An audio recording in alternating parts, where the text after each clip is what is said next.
Wahabi ini termasuk golongan sesat dan menyesatkan. Mengapa sesat dan menyesatkan? Ajarannya itu merubah ajaran Al-Quran dan hadis. Yang tidak disyirikkan di dalam Al-Quran mereka katakan syirik. Yang tak sesat mereka katakan sesat. Makanya mereka dianggap kelompok ekstrim atau radikal. Berlebih-lebihan, macam orang membersihkan kaca sampai kacanya pecah. Membersihkan ini kan biasa-biasa aja gini, kan bersih. Wahabi ini radikal sampai pecah, maunya membersihkan tapi pecah kacanya, bukan bersih. Nah, dalilnya mana bahwa Wahabi ini aliran sesat? Wahabi ini munculnya dari negeri Najd. Najd itu sekarang yang menjadi ibu kota Saudi Arabia, Riyadh namanya. Nah, dalam hadis riwayat Imam Bukhari,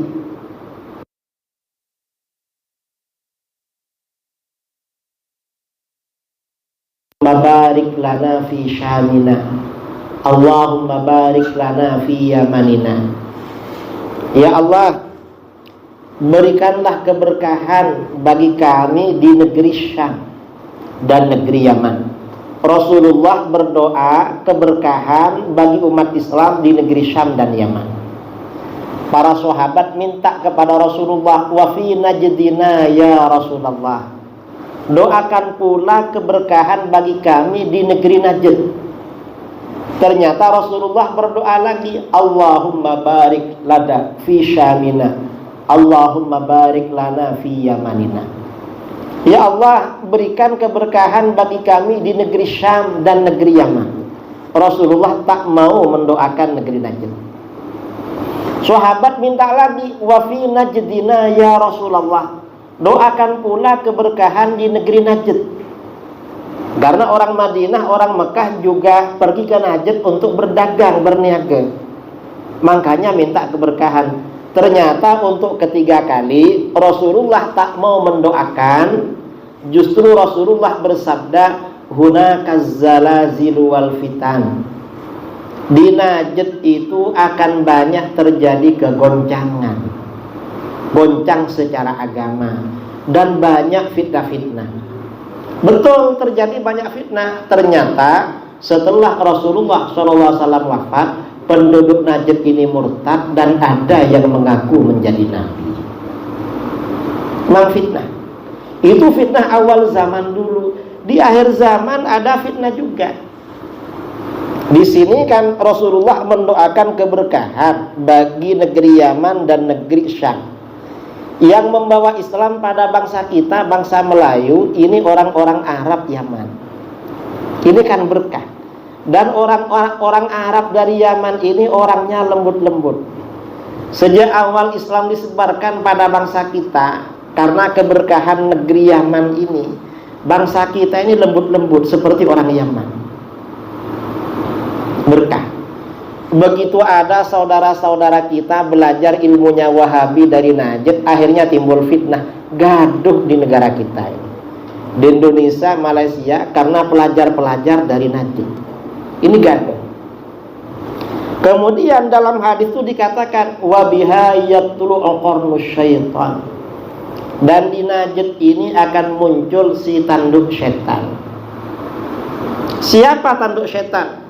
Kata para ulama Mekah Al-Mukarramah, Al-Imam As-Sayyid Ahmad bin Zaini Dahlan, juga ulama sebelum beliau As-Sayyid Ahmad Al-Haddad, yang dimaksud tanduk setan ini adalah Wahabi.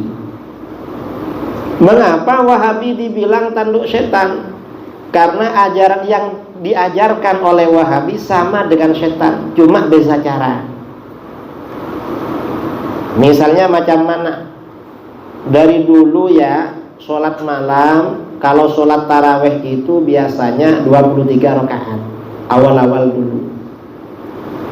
Dan orang sholat tahajud, sholat malam ada yang 12, ada yang 20, ada 40, 50, 100, 200, 300 rakaat, 500 ada. Setan ingin orang tak sholat malam, tak sholat taraweh, tak sholat tahajud. Tak payahlah, tak usah sholat tahajud, tidur aja. Nanti setelah sholat dapat 3 salam 6 rakaat, dah cukup 6 rakaat, tak perlu tambah-tambah, dah cukup. Ini setan. Tapi kalau orang semangat tetap melanjutkan sholat.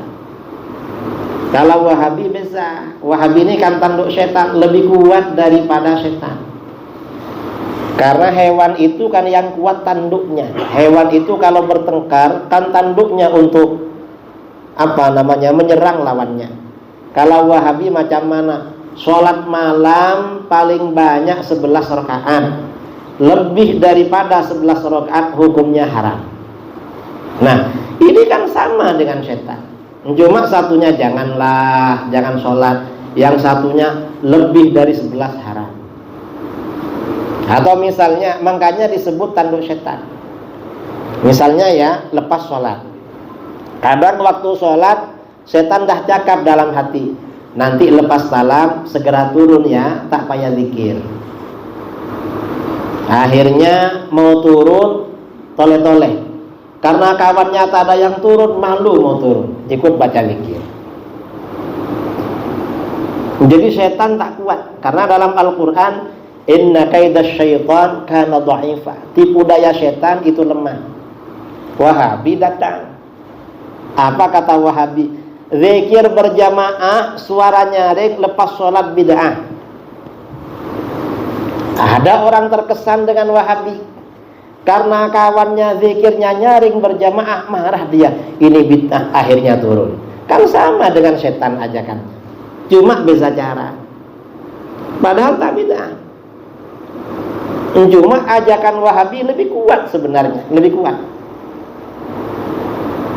Dan banyak amalan-amalan itu setan memang menginginkan kita tak berbuat, Wahabi menginginkan. Dan Wahabi caranya lebih kuat daripada setan. Makanya disebut dengan tanduk setan.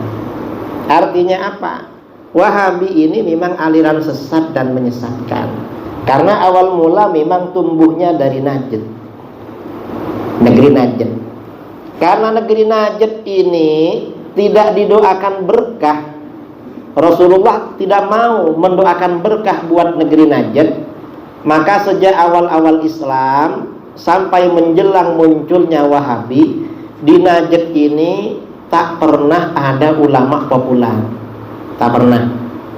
Kita kalau buka kitab-kitab dulu, biografi para ulama, misalnya di Google atau di apa ya, sekarang kan kitab-kitab tuh sudah berbentuk aplikasi, program di laptop, di komputer.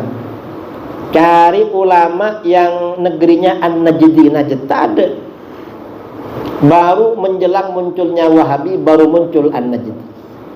Memang tak berkah. Ini diantara ya, bahwa Wahabi ini sesat. Jadi memang ada dalil-dalilnya kalau Wahabi itu fahaman sesat. Saya kira itu.